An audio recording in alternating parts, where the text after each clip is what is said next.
Hello friends, welcome on E tech civil engineering. आज हम एक न्यू टॉपिक स्टार्ट करते हैं जिसका नाम है इलास्टिक प्रॉपर्टीज़। अब इस चैप्टर में हम डिफरेंट जो भी एक मटेरियल की इलास्टिक प्रॉपर्टीज़ होती हैं उसके बारे में हम डिस्कस करेंगे।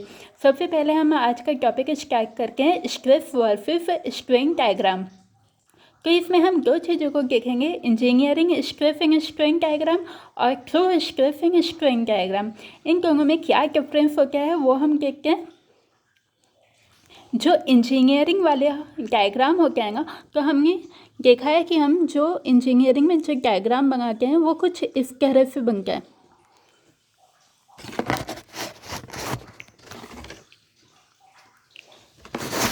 एक मिनट, वो कुछ ये वाला जो डायग्राम होता है ना, इस तरह से हम डायग्राम बनाते हैं। तो इसमें क्या करते हैं हम, ये वाला सेक्शन इसमें बैंक हमें दिखाई दे रहा है, तो ये फिगर हम कंसिडर करके हैं हमारा इंजीनियरिंग डायग्राम में। और लेकिन जो ट्रू स्ट्रेस स्ट्रेन डायग्राम होता है ना, उसमें हम कुछ जो एक्चुअल चीज़ें होती हैं ना वो कंसिडर करके हैं। ये चीज़ें हम डिटेल में पढ़ेंगे आगे। चलो अब टेंसाइल टेस्ट के बारे में पढ़ते हैं। टेंसाइल टेस्ट हम यूटीएम पर करते हैं। यूटीएम क्या है? Universal testing machine.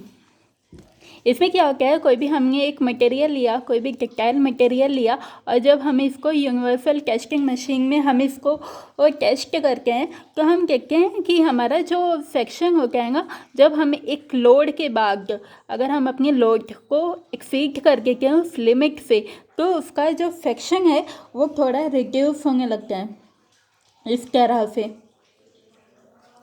तो उसका जो एरिया रिड्यूस हो जाता है, तो जो एक्चुअल एरिया होता है उसके करस्पॉन्डिंग हम थ्रू स्ट्रेस निकालते हैं। देखो जो भी एक्चुअल जो भी हमारा एक्चुअल हो गया उसके करस्पॉन्डिंग हम निकालते हैं थ्रू स्ट्रेस एंड स्ट्रेन।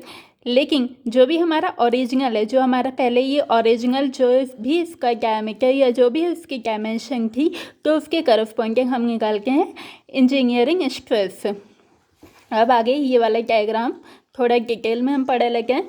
तो ये इसकी दो एक्सिस हैं। ये एक्स एक्सिस पर हम लिखेंगे स्ट्रेन और वाई एक्सिस पर स्ट्रेस, क्योंकि हमारा जो स्ट्रेस है इज़ प्रोपोर्शनल टू स्ट्रेन। पहले हम स्ट्रेन कैलकुलेट करेंगे अपने जो भी एक्सपेरिमेंट से, और उसके बेसिस पर हम स्ट्रेस निकालेंगे। तो जैसे हम देख रहे हैं, ये जो कर्व है, ये कोई भी इसका ओरिजिन ओ पॉइंट से ये मूव कर रहा है, एक्सीड कर रहा है, फिर आगे जाकर ए पॉइंट पर। ए हमारा कौन सा पॉइंट है? प्रोपोर्शनल पॉइंट, यानी कि इस पॉइंट पर हमारा जो स्ट्रेस होगा is directly proportional to strain, और ये हुक फ्लो को फॉलो करेगा। तो ये हमारा प्रोपोर्शनल पॉइंट हो गया। और फिर आगे बी पॉइंट हमारा हो जाएगा इल्ट पॉइंट का मतलब ये होता है कि यहाँ अगर हम लोड अप्लाई करके हैं और लोड अप्लाई करने के बाद अगर हम उसको रिमूव करके कहें तो मटेरियल अपनी ओरिजिनल पोजीशन में वापस आ जाएगा। तो ये हमारा ये हमारा इलास्टिक पॉइंट है। इलास्टिक पॉइंट, पहले शायद मैंने इल्ट पॉइंट बोल गया था, नो, ये हमारा कौन सा पॉइंट हो गया? Elastic point. और बी पॉइंट तक अगर हम देखें तो यहाँ से लेके ओ से लेके बी पॉइंट के करस्पॉन्डिंग यहाँ तक हमारा स्ट्रिंग जो होएगा उसको बोलेंगे हम इलास्टिक स्ट्रिंग, और इसके बाद जितना भी स्ट्रिंग होगा उसको बोलेंगे हम इलास्टिक नहीं होगा, इसका मतलब वो क्या है? Plastic string. ये वाला हमारा आगे ताकि ये भी प्लास्टिक स्ट्रिंग होगा। फिर आगे सी पॉइंट हमारा अपर इल्ट पॉइंट होगा और फिटेस्ट लोअर इल्ट पॉइंट होगा। ये जो अपर इल्ट पॉइंट होता है इसका बहुत ज़्यादा सिग्निफिकेंस नहीं होता है। ये किस पर डिपेंड करके है? ये मटेरियल का जो भी उसका क्रॉस सेक्शन एरिया होगा, क्रॉस सेक्शन एरिया, शेप होगी और स्पेसिमेन होगा। और जिस भी तरह का वो इक्विपमेंट यूज़ करेंगे उस टेस्ट को परफॉर्म करने के लिए, ये उस पर डिपेंड करेगा। इसका कोई भी बहुत ज़्यादा प्रैक्टिकल सिग्निफिकेंस नहीं है। इस पॉइंट पर क्रॉस सेक्शन एरिया रिड्यूस होने लगता है। जैसे कि ऊपर वाले में हमने देखा था कि यहाँ क्रॉस सेक्शन रिड्यूस हो रहा था, तो वो सी पॉइंट पर ही ये रिड्यूस होना स्टार्ट हो जाता है। और फिटेस्ट पॉइंट ये जो है एक्चुअल पॉइंट है, एक्चुअल इल्टिंग पॉइंट है, जहाँ पर एक्चुअल इल्टिंग स्टार्ट होती है। तो अगर हम सी पॉइंट के तरफ पॉइंटिंग देखें कि ये स्ट्रेस को लिखते हैं सिग्मा वाई, यानी कि इल्ट स्ट्रेस। और फिर आगे जाकर ये सी से फिटेस्ट पॉइंट, ये यहाँ पर स्ट्रिंग हमें एक कंफिगरेबल स्ट्रिंग देखने के लिए मिलता है कि इसको हम परफेक्ट प्लास्टिक जोन भी हम कह सकते हैं, परफेक्ट प्लास्टिक जोन। और इसके बाद हमें स्ट्रेस और ज़्यादा बढ़ने लगता है, इसको बोलते हैं स्प्रिंग हार्डनिंग। स्प्रिंग भी आने लगता है और स्ट्रेस भी इंक्रीज होने लगता है। और ये कहाँ तक इंक्रीज होता है? ई पॉइंट। ई पॉइंट जहाँ पर मैक्सिमम स्ट्रेस हमें देखने के लिए मिलता है, जो कि होता है अल्टीमेट स्ट्रेस। और ये उसकी स्ट्रेंथ को भी शो करता है कि हमारे मटेरियल की जो स्ट्रेंथ है वो इस पॉइंट से ज़्यादा, मतलब जो मैक्सिमम स्ट्रेंथ होती है वो इतनी होती है, हमारा स्ट्रेस इससे ज़्यादा नहीं बढ़ना चाहिए। अदरवाइज से क्या होता है, मटेरियल फेल हो जाता है। और फिर ई पॉइंट के बाद है और ज़्यादा स्ट्रेंथ आता है तो नेकिंग फॉर्मेशन हो जाता है मटेरियल में, और फिर उसके बाद फ्रैक्चर होना स्टार्ट हो जाता है और फाइनली एफ पर जाकर फ्रैक्चर हो जाता है। और ये पॉइंट फ्रैक्चर पॉइंट, एफ क्या हो गया? Fracture point, fracture point. फिर उसके बाद डक्टिलिटी। डक्टिलिटी ये क्या होती है? डक्टिलिटी का मतलब मटेरियल की वो प्रॉपर्टी जिसके कारण वो टेंसाइल लोड को भी रजिस्ट कर पाए, विद स्टैंड टेंसाइल लोड। कोई भी मटेरियल डक्टाइल मटेरियल जब ही होगा जब उसमें पोस्ट इलास्टिक स्ट्रेन 5% से ग्रेटर होगा, post elastic strain greater than 5%। और हम कुछ एग्जांपल देख लेते हैं। माइल्ड स्टील, एल्युमिनियम, कॉपर, निकल, ब्रास, ब्रोंज, इन सब में पोस्ट इलास्टिक स्ट्रेन 5% हो गया और ये डक्टाइल मटेरियल हो गया। और डक्टाइल प्रॉपर्टी के कारण ही, इन पर टेंसाइल लोड के कारण ये जो है वायर में स्ट्रेच किए जा सकते हैं विदाउट ब्रेकेज। फिर ब्रिटलनेस। ब्रिटलनेस क्या होता है?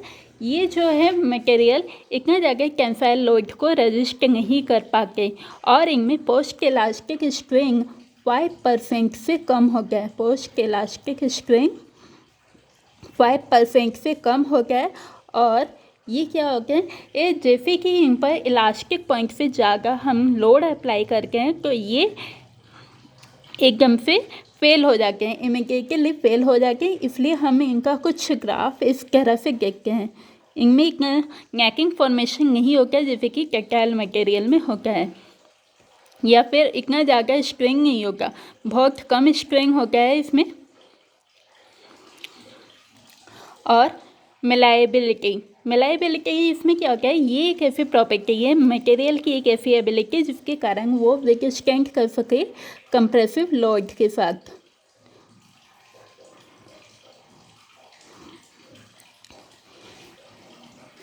और जब हम कंप्रेसिव लोड अप्लाई करते हैं तो इस प्रॉपर्टी के कारण ही वो थिन शीट में कन्वर्ट हो जाती है, थिन शीट में कन्वर्ट हो जाती है। और हमारा कौन कौन से जो भी मटेरियल ऐसे होते हैं जिन पर हम कंप्रेसिव लोड को अप्लाई करते हैं और वो थिन शीट में कन्वर्ट हो जाते हैं, उनको मिलाएबल और मटेरियल बोलते हैं। और इसी प्रॉपर्टी के कारण इसको हम किस में यूज़ कर सकते हैं? फोर्जिंग और हॉट रोलिंग में, फोर्जिंग एंड हॉट रोलिंग। अब फिर रेजिलियंस क्या होता है? It is the strength energy store in a body for a giving volume. कोई भी हमने मटेरियल लिया और उसमें जितनी भी जैसे ही हम लोड अप्लाई करते हैं तो कुछ ना कुछ एनर्जी उस मटेरियल में स्टोर हो जाती है, उसको उस प्रॉपर्टी को बोलते हैं उसका resilience. Next, modulus of resilience. Modulus of resilience क्या होता है? ये जो भी एनर्जी स्टोर होती है ना उस मटेरियल में, strength energy store in a body पर यूनिट वॉल्यूम। जो भी हम स्ट्रेंथ एनर्जी देखते हैं किसी भी बॉडी में पर यूनिट वॉल्यूम, तो उसको बोलते हैं मॉड्यूलस ऑफ रेजिलियंस। जैसे कि एक हम डायग्राम बनाए, इधर लोड और इधर डिस्प्लेसमेंट। जैसे जैसे लोड अप्लाई कर रहे हैं डिस्प्लेसमेंट होता जा रहा है। कोई हमने डिस्प्लेसमेंट लिया लाइक से डेल्टा 1, इसके करस्पॉन्डिंग P1 लोड, आगे और डिस्प्लेसमेंट कोई और डेल्टा 2, इसके करस्पॉन्डिंग डेल्टा P2 लोड। तो रेजिलियंस क्या होगा इसमें? अगर मैं पूछूँ रेजिलियंस क्या है करस्पॉन्डिंग टू लोड P1, तो ये क्या होगा? हाफ P1 इंटू डेल्टा 1, ये वाला P1 लोड और डेल्टा 1, ठीक है। और ऐसे P2 के करस्पॉन्डिंग पूछें तो ये क्या होगा? Half P2 into delta 2। अब मॉड्यूलस ऑफ रेजिलियंस क्या होता है?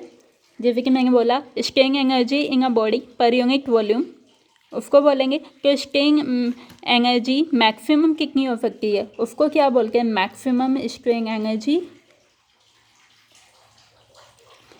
इन अ बॉडी पर यूनिट वॉल्यूम, इसको हम बोलते हैं प्रूफ रेजिलियंस।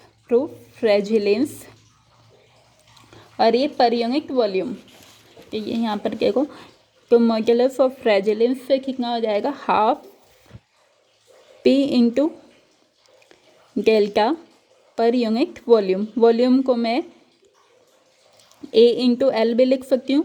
अब यहाँ पे देखो P/A क्या हो गया? सिग्मा, और ये क्या हो गया? एप्सिलॉन। तो ये मॉड्यूलस ऑफ रेजिलियंस क्या हो गया? हाफ सिग्मा इंटू एप्सिलॉन, और एप्सिलॉन को हम फर्दर लिख सकते हैं सिग्मा/E। तो ये क्या हो जाएगा? Half sigma square upon E, ठीक है।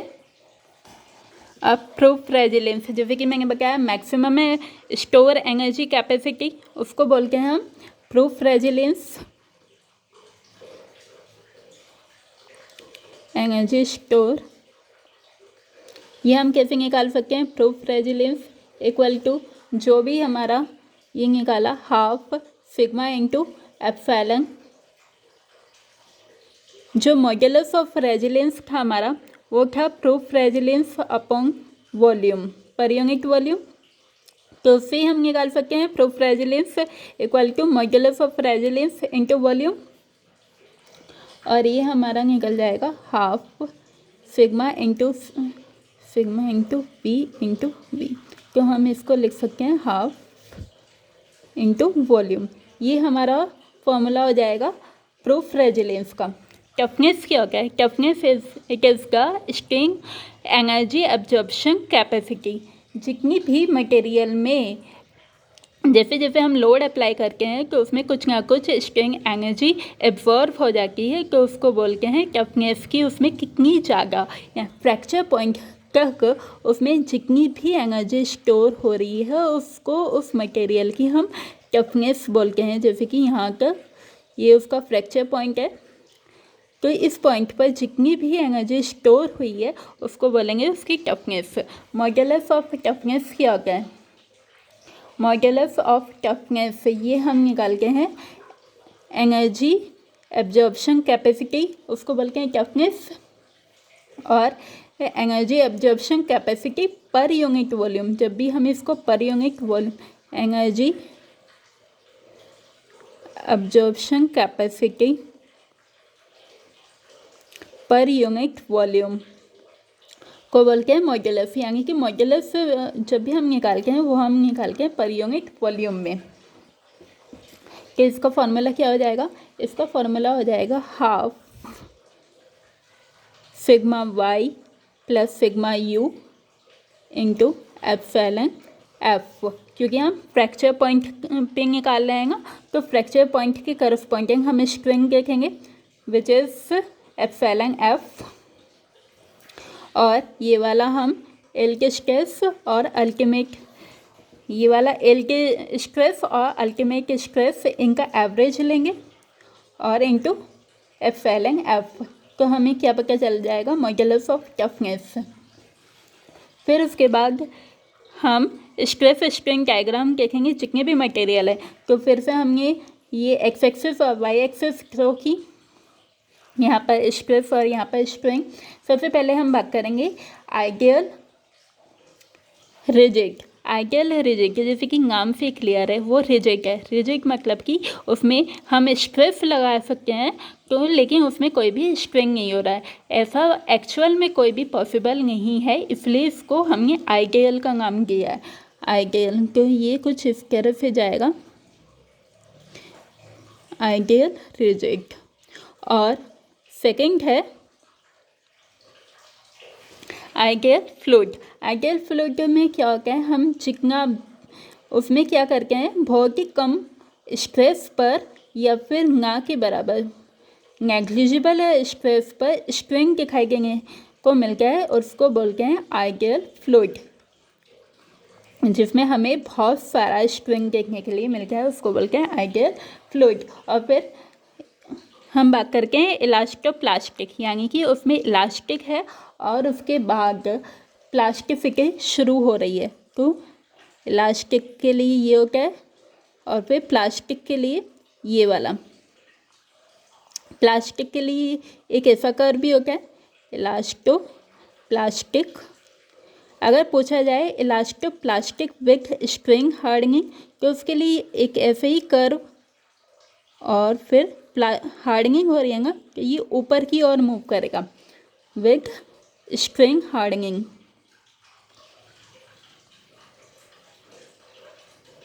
अगर पूछा जाए परफेक्टली प्लास्टिक के लिए कौन सा कर्व होगा, तो उसमें क्या होगा, एक उसमें स्ट्रेस के बाद उसमें बहुत सारा स्ट्रिंग देखने के लिए मिलेगा, तो उसको बोलते हैं परफेक्टली प्लास्टिक।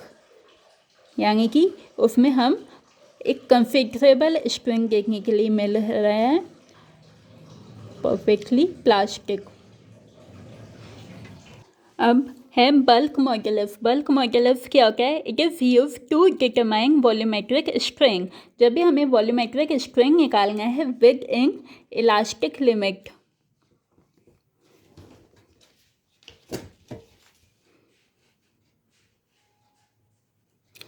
तो हमें बल्क मॉड्यूलस निकालना होगा। देखो, कोई भी हमने बॉडी ली, एक हमने क्यूब लिया,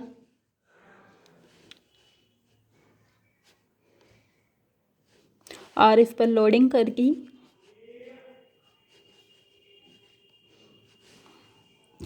तो इसमें जो भी स्ट्रेस होगा वो प्रोपोर्शनल होगा वॉल्यूमेट्रिक स्ट्रेन के। ये up to proportional limit, up to proportional limit. तो प्रोपोर्शनल कोफिशिएंट को हटाने के बाद एक कोफिशिएंट मिलता है, और यहाँ इसको हम के से रिप्रेजेंट करेंगे विच इज़ बल्क मॉड्यूलस। के की वैल्यू क्या आ जाएगी, सिग्मा अपॉन एप्सिलॉन वी। इसमें जो ये वाला फॉर्मूला होता है, ये हम एक हाइड्रोस्टैटिक लोडिंग के लिए हमें यूज़ करके हैं, जिसमें सिग्मा हमें क्या बताता है, इट इज़ हाइड्रोस्टैटिक स्ट्रेस।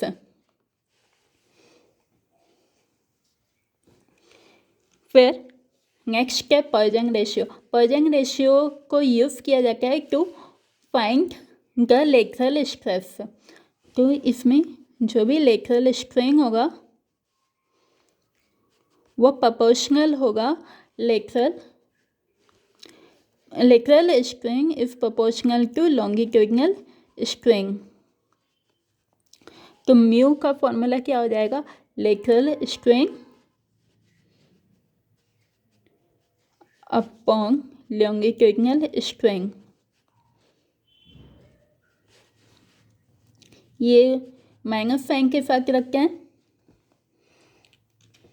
कुछ इस तरह से होगा। जैसे कि एक बॉडी पर अगर हमने एक्स डायरेक्शन में कोई भी स्ट्रेस लगाया है तो ये वाई और जेड डायरेक्शन में कितना होगा।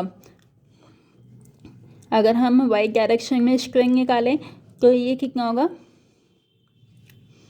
Minus sigma upon E minus mu sigma upon E, और सिमिलरली जेड डायरेक्शन में भी minus mu sigma upon E. अब हमें निकालना है volumetric strain. Volumetric strain under triaxial loading. तो हमने कोई भी एक क्यूब ले लिया और उस पर ट्राइएक्सियल लोडिंग लगा दी, सिग्मा एक्स सिग्मा वाई और सिग्मा जेड। तो हम स्ट्रेन निकालेंगे एक्स डायरेक्शन में, पहले तो सिग्मा एक्स अपॉन ई, फिर इसके कारण और इसके कारण। तो हम देखेंगे कि सिग्मा वाई के लिए एक्स डायरेक्शन एक तरह से लेटरल डायरेक्शन है, तो इसको म्यू के साथ हम लिखेंगे mu sigma Y upon E.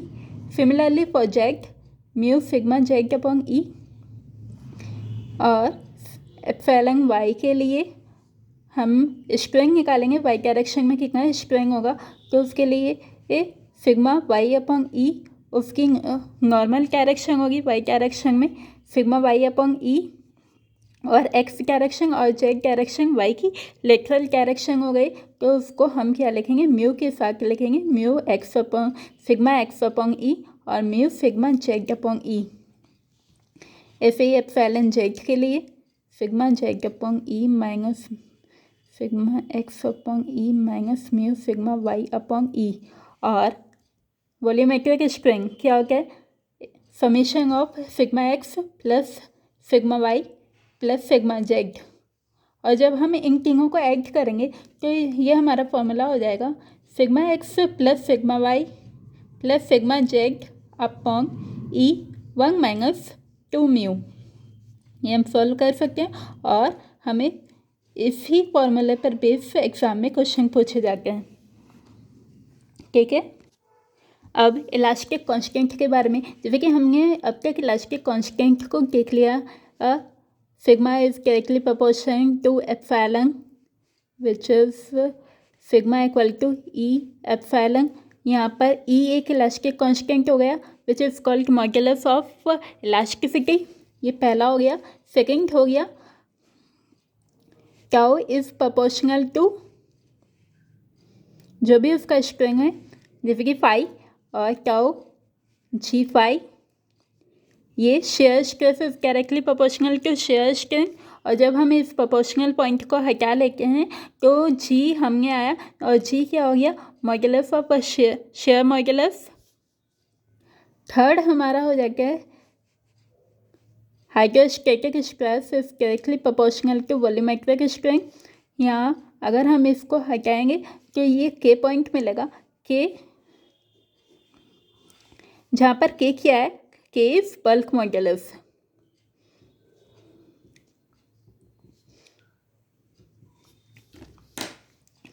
और फिर क्या है टाइप ऑफ मटेरियल। हमारे पास कितनी टाइप के मटेरियल हो गए हैं, तो हमारे पास 3 तरह के हम मटेरियल देखेंगे, एक होमोजेनियस, एक आइसोट्रोपिक और एक homogeneous and isotropic. Homogeneous material क्या हो गया, होमोजेनियस में क्या हो गया कि किसी भी एक डायरेक्शन में कोई भी हमने बॉडी ली तो उसकी कोई भी एक डायरेक्शन में, लेट्स से एक्स डायरेक्शन में जितने भी पॉइंट हैं सभी पॉइंट पर एक्स डायरेक्शन में सेम प्रॉपर्टी होंगी, same property in one direction, same property in one direction. और आइसोट्रोपिक में क्या हो गया, आइसोट्रोपिक में कोई भी एक बॉडी लिया, उस पर कोई एक पॉइंट लिया, लेकिन इसमें आइसोट्रोपिक में क्या हो गया, एक पॉइंट पर जितनी भी डायरेक्शन होती हैं, जितनी भी तो सब पॉइंट पर, तो उस पॉइंट पर सब डायरेक्शन में सिमिलर प्रॉपर्टी होंगी, उसको बोलते हैं आइसोट्रॉपिक मटेरियल। फिर होमोजेनियस एंड आइसोट्रॉपिक। होमोजेनियस और आइसोट्रॉपिक मटेरियल में क्या होता है, इसमें जितने भी गिविंग पॉइंट हैं और तो उस पर एक एक्स डायरेक्शन में भी प्रॉपर्टी सेम होगी और ऑल डायरेक्शन में भी प्रॉपर्टी सेम होगी, तो उसको बोलेंगे होमोजेनियस और आइसोट्रॉपिक मटेरियल। फिर अनआइसोट्रॉपिक यानी कि जो बिल्कुल भी आइसोट्रॉपिक नहीं है, जिसमें प्रॉपर्टी बिल्कुल भी सेम नहीं है, तो ऐसे मटेरियल को बोलेंगे हम अनआइसोट्रॉपिक।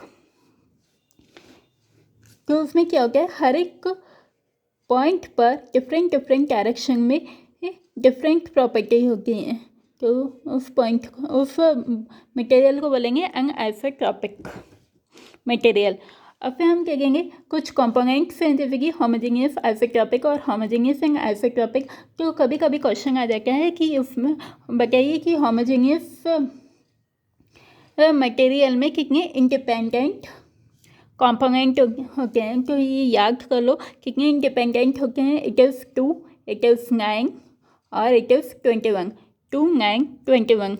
अगर पूछा जाए टोटल कितने कंपोनेंट होते हैं, तो ये है 4, it's 12, it is 36। फिर बात करते हैं लिमिटिंग वैल्यू ऑफ म्यू यानी कि पॉइजन रेशियो। तो इसकी जो लिमिटिंग वैल्यू है, ये बेसिकली ली जाती है -1 से लेकर 1/2, लेकिन जो इंजीनियरिंग पर्पस के लिए जो हम यूज़ करके आएगा वो हम 0 to 0.5 ही हम यूज़ करके आए, राइट। अब ये कभी कभी म्यू पूछ लेते हैं डिफरेंट मटेरियल के लिए कितनी होती है, जैसे कि कॉर्क के लिए ये एमसीक्यू में पूछ लेते हैं कॉर्क के लिए म्यू की वैल्यू इट इज़ 0। कॉन्क्रीट के लिए होती है 0.1। मेटल के लिए भी बहुत बार पूछ लेते हैं, इट इज़ बिटवीन 1/4 to 1/3। और रबर के लिए जो कि 0.45 to 0.5। और relation between E, G, mu and K। कभी कभी एमसीक्यू में ये भी पूछ लेते हैं कि इनके बीच में रिलेशन क्या होता है। वैसे इनकी डिफरेंट वैल्यू होती हैं, वो हमें इतना याद करने की ज़रूरत नहीं है। इसके बीच में रिलेशन है वो हम याद रख सकते हैं। E इज़ ग्रेटर देन और equal to K, K is greater than G और G is greater than mu, यानी कि म्यू सबसे छोटा होता है और E सबसे बड़ा होता है। ये इक्वल टू K के भी हो सकता है। फिर एलोंगेशन इन बार, ये भी क्वेश्चंस में आ सकते हैं कि हमें बार में एलोंगेशन निकालना है, तो उसके लिए फॉर्मूला होता है। फॉर्मूला हम निकालने के लिए, जैसे कि हमें पता है stress is directly proportional to strength, और हम इसको इस तरह से भी लिख सकते हैं। और सिग्मा को हम लिख सकते हैं P/A, लोड अपॉन एरिया। और ये क्या है, epsilon change in direction upon original direction. तो ये डेल्टा एल को ही हम बोलते हैं एलोंगेशन। वो हम कैसे कैलकुलेट करेंगे, P/L/A। ये फॉर्मूला हम डायरेक्ट अप्लाई करके एलोंगेशन निकाल सकते हैं। उसमें हम लोड की वैल्यू लिखेंगे और जो भी क्वेश्चन में गिवन होगी, L लेंथ, एरिया और E मॉड्यूलस ऑफ इलास्टिसिटी। देखो अब ये बारिंग फ्रिज, अगर जब भी बार इस तरह से फ्रिज में डिफरेंट बार हो, डिफरेंट लेंथ और डिफरेंट मॉड्यूलस ऑफ इलास्टिसिटी, और उस पर एक ही लोड लग रहा है P, तब उसको कैसे सॉल्व करेंगे। देखो ये हम बेसिक पढ़ा रहे हैं, फिर आगे जाके जब हम क्वेश्चन सॉल्व करेंगे उसमें ये क्वेश्चन आएंगे, तो उसमें ये वाले चीज़ें अप्लाई होंगी। तो इसमें अगर हम देखें कि इस पॉइंट पर कितना लोड हो रहा है, कितना लोड आएगा, तो ये सब लोड की इक्वल वैल्यू होगी, क्योंकि जब हम एक घर पे P लोड अप्लाई कर रहे हैं तो इस पर भी P लोड आ रहा है, इस पर भी P लोड आ रहा है और इस पर भी P लोड ही आ रहा है। और डिस्प्लेसमेंट सबकी अलग अलग होगी, Δ1 + Δ2 + Δ3। क्यों, क्योंकि जैसे कि हम ये लोड अप्लाई करके हैं, तो बिल्कुल ये वाला हो सकता है कि ये ज़्यादा स्ट्रेच हो या फिर ये जगह हो ये जगह होगा, क्योंकि हमें पता है डेल्टा किसके बराबर होता है PL/AE। वो उसकी लेंथ पर भी डिपेंड करता है और एरिया पर भी डिपेंड करता है और ई पर भी डिपेंड करता है। तो इसलिए displacement is the summation of different sum of displacement. Okay, फिर हम इसमें एक और पॉइंट देखिए, जैसे कि ये लेंथ L1 है और ये छोटे वाली बार है, यानी कि जो इसका एरिया होगा वो सबसे कम होगा। तो अगर हम स्ट्रेस निकालें कि मैक्सिमम स्ट्रेस कहाँ पर होगा, तो मैक्सिमम स्ट्रेस होगा σ1 और मिनिमम क्या होगा, मिनिमम स्ट्रेस होगा σ3। σ3 के क्यों, क्योंकि P/A।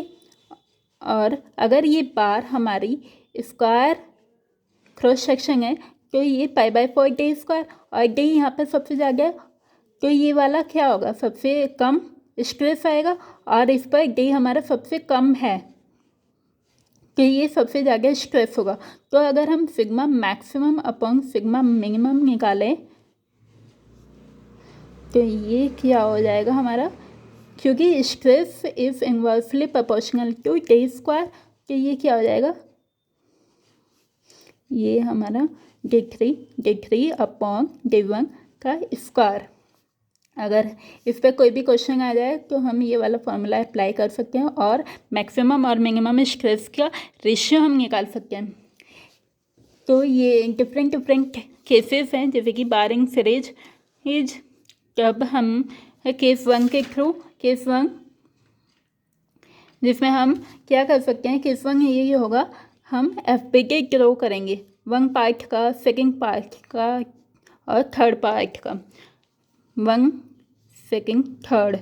इस पर लोड लग रहा है P लोड तो सब पर इक्वल लगेगा, बस सबका एरिया चेंज होगा, सबकी लेंथ चेंज है और सबका E चेंज है, तो उसके बेसिस पर डिस्प्लेसमेंट आएगा और इस कैसे हम डिस्प्लेसमेंट कैलकुलेट कर लेंगे। फिर सेकंड हमारा केस सेकंड है मेथड ऑफ सेक्शन। इसमें हम क्या करेंगे, जैसे कि मेथड ऑफ सेक्शन में कोई भी हमें फ्रिज में ये वाला ऊपर वाला क्वेश्चन है इस तरह से गिवन है, तो हम क्या करेंगे, सबसे पहले रिएक्शन कैलकुलेट करेंगे, जो भी हमारा सपोर्ट है उस पर हम रिएक्शन कैलकुलेट करेंगे और फिर जिस भी पॉइंट पर हमें लोड या फिर जिस भी पॉइंट पर हमें डिस्प्लेसमेंट कैलकुलेट करने को बोली जाएगी, मान लो एक्स सेक्शन पर या वाई सेक्शन पर, उस सेक्शन पर हम डिस्प्लेसमेंट कैलकुलेट कर लेंगे। इसमें यही है, मान लो एक्स सेक्शन पर हमें निकालना है, तो हमने ए पॉइंट पर कोई भी रिएक्शन निकाली, ए पॉइंट पर रिएक्शन आर ए और इस पॉइंट पर लोड लगा है, मान लो ये कोई लोड लगा है P1, तो ये आर ए इस तरह से निकाली जाएगी और इसका हमने इक्विलिब्रियम में लाने के लिए इसको इस तरह से हमने बनाया। फिर वाई पॉइंट पर अगर हमें निकालना होगा तो वाई सेक्शन पे एट वाई सेक्शन के ये किसके इक्वल होगा, अब वाई सेक्शन पर यानी कि उससे पहले जो भी लोड लगे हुए होंगे वो हम लेंगे, तो वो कितने होंगे, आर ए माइनस P1। इस तरह से यहाँ पर भी ये वाला, तो इस तरह से हम डिस्प्लेसमेंट कैलकुलेट कर सकते हैं। डिस्प्लेसमेंट जैसे कि PL/AE, तो इस पॉइंट के लिए L1/AE, ऐसे अगर वाले सेक्शन के लिए भी हम कर सकते हैं। फिर नेक्स्ट केस है एक्सियल लोड डायग्राम। इसमें जितना भी एक्सिस के अलोंग जितना भी लोड लग रहा है तो हम क्या करेंगे, उन सबको सॉल्व करेंगे और फिर से हम डिस्प्लेसमेंट निकालेंगे कितना हुआ है। जैसे कि हमने एक सेक्शन, इसमें एक हमने डायग्राम बनाया है और इस पर यहाँ पर 4P लोड अप्लाई हो रहा है, फिर इस डायरेक्शन में 3P, यहाँ पर P और यहाँ पर 2P। तो इसका एक्सियल लोड डायग्राम हम किस तरह से बनाएंगे, यहाँ पर कितना हो रहा है 4P आगे और बढ़ेंगे। यहाँ पर चेंज होकर 3p, लेकिन वो अगर डायरेक्शन में है तो 3p 4p माइनस माइनस हो जाएगा क्योंकि उसकी डायरेक्शन चेंज है, तो ये हो जाएगा p। फिर आगे बढ़ेंगे।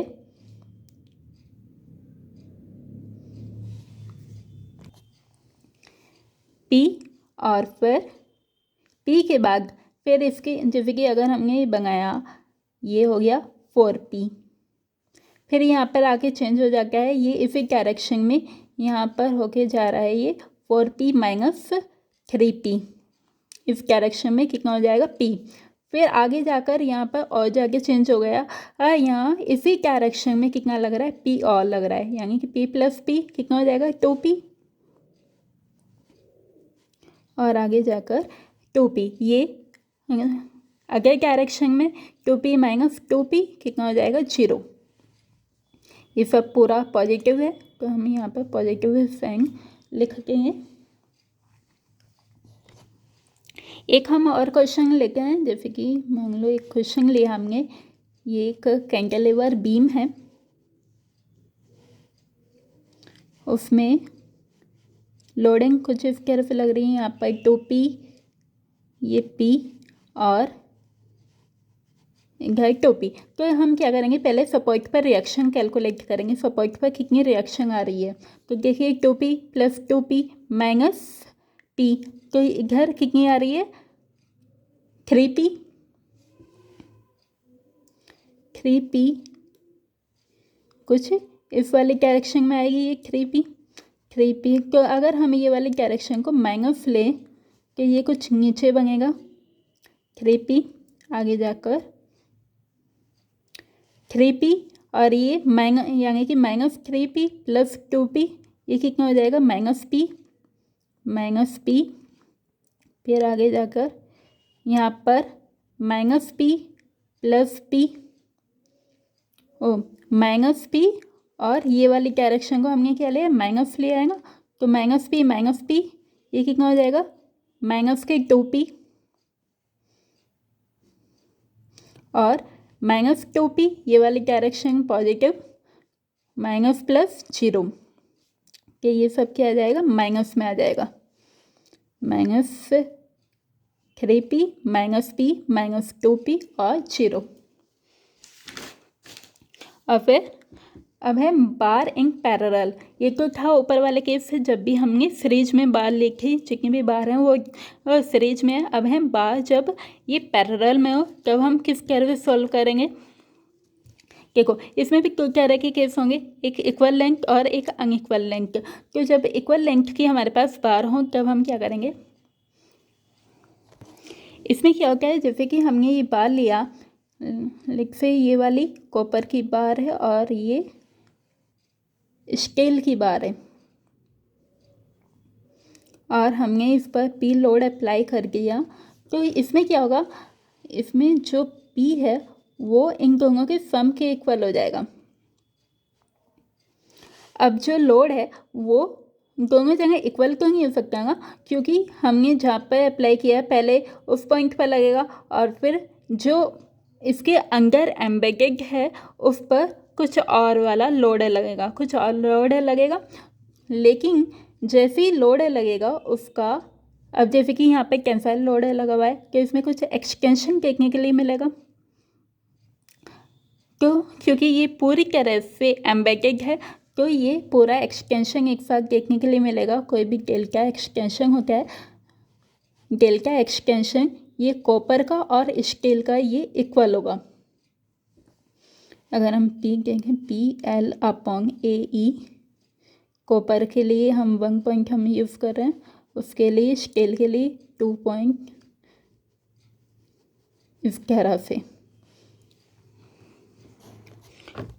और अगर हमें कोई भी डिस्प्लेसमेंट पूछने की बात हो तो हम ये वाला फॉर्मूला अप्लाई कर सकते हैं और डिस्प्लेसमेंट फाइंड आउट कर सकते हैं। अगर लोड पूछ रहा है तो ये क्या हो जाएगा, PCU प्लस P स्टील, इसको sigma CU into A1 plus sigma 2 for steel और 1 फॉर कॉपर। ऐसा ही इसमें भी है, अनइक्वल लेंथ में भी बस इसमें लेंथ जो है वो हम डिफरेंट बार की डिफरेंट हम देखने के लिए मिल रहा है। यहाँ पर LS स्टील के लिए हमने S बनाया और कॉपर के लिए हमने C बनाया। तो ये LS और ये इसमें भी क्या होगा, जो डिस्प्लेसमेंट होगा वो इक्वल होगा, PS LS अपॉन AE और PC LC अपॉन AE। और लोड के लिए वही लगेगा, P equal to P1 plus P2, यानी कि P steel plus P copper. इस तरह से हम लोड की वैल्यू हम निकाल सकते हैं। हमने इस पर कोई भी लोड लगा दिया P, तो हम उस लोड की value P equal to PS plus PC। अब elongation of prismatic bar under self weight, इसके लिए एक डायरेक्ट फार्मूला भी होता है।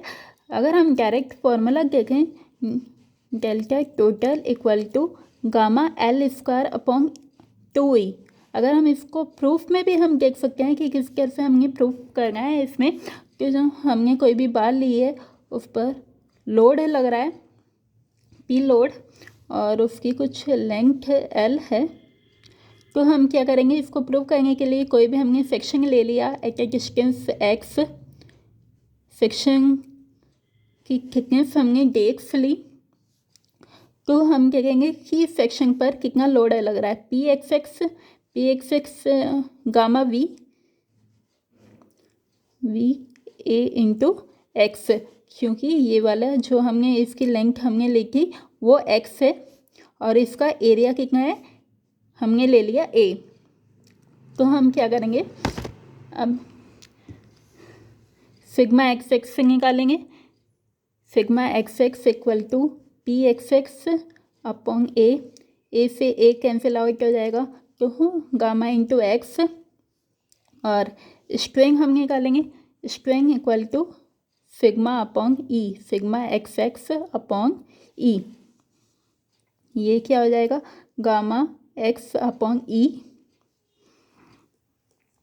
और फिर सिग्मा को हम और क्या लिख सकते हैं, changing dimension upon original dimension.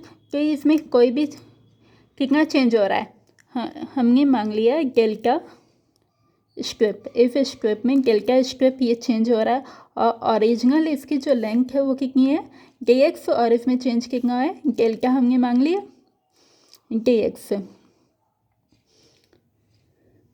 अगर इस वाले जो हमने इस थिकनेस में हमने मांगा, ये जो हमने लेंथ लिखी dx में कितना चेंज हो रहा है डेल्टा, तो ये पूरी लेंथ में कितना चेंज होएगा। तो पूरी का निकालने के लिए हम क्या करते हैं, integration delta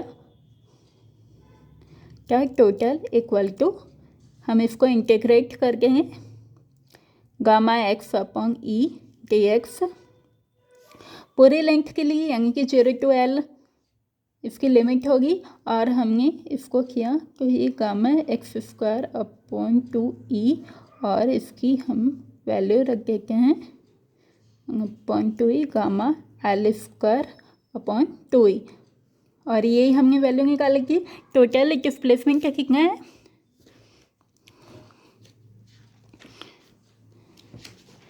one by two gamma L square upon 2E। ये तो हम क्या कर सकते हैं, और देखो इसमें अगर हमें P मैक्सिमम की इस लोड पर, इस वाली बार पर कितना लोड उस पर अप्लाई हो रहा है मैक्सिमम, वो कितना है P। देखो ये P लोड, और इसको हम और किस तरह से लिख सकते हैं, गामा V या फिर गामा AL। तो यहाँ से गामा की वैल्यू क्या आ जाती है, अगर हमें इसको देखें, गामा इक्वल टू ये वाला, क्योंकि V की वैल्यू तो हमने A इंटू एल रख दी, gamma equal to P upon AL। ये जो गामा की वैल्यू है हम ये ऊपर वाले इसमें रखते हैं, तो हमें क्या मिल जाएगा, delta total equal to 1/2E और PL square upon AL। L से एक ये एल चला जाएगा और डेल्टा टोटल कितना आ जाएगा PL/2AE। तो ये वाली वैल्यू हो जाती है सेल्फ वेट के कारण। तो जब भी बार पर सेल्फ वेट के कारण हमें डिस्प्लेसमेंट निकालना होगा तो उसके लिए हम फॉर्मूला अप्लाई करेंगे PL/2AE, जहाँ पर P क्या है, P उसका सेल्फ वेट है। और फिर अब हम कहते हैं elongation of the conical bar under self wait. तो जब भी हमारे कॉनिकल बार है तो उसमें क्या होगा एलोंगेशन। अगर हम MCQ पॉइंट के लिए करें तो इसका भी डायरेक्ट हम डिस्प्लेसमेंट हम देख लेते हैं। इसकी वैल्यू ये 1/3 होती है। जो भी हमारी ये प्रिज्मेटिक बार है तो उसका 1/3 ऑफ Γ_L²/2E, और ये कितनी हो जाएगी 1/6 Γ_L²/E। ये डायरेक्ट फॉर्मूला हम अप्लाई कर सकते हैं और जाके डेरिवेशन की ज़रूरत नहीं है। अगर वो पढ़ना हो तो आप बुक से भी पढ़ सकते हैं। तो इससे रिलेटेड जो भी MCQ होंगे वो हम अगली वीडियो में देखेंगे। और अगर मेरी वीडियो पसंद आई हो तो इसको लाइक कीजिए, शेयर कीजिए और मेरा चैनल सब्सक्राइब कीजिए। Thank you.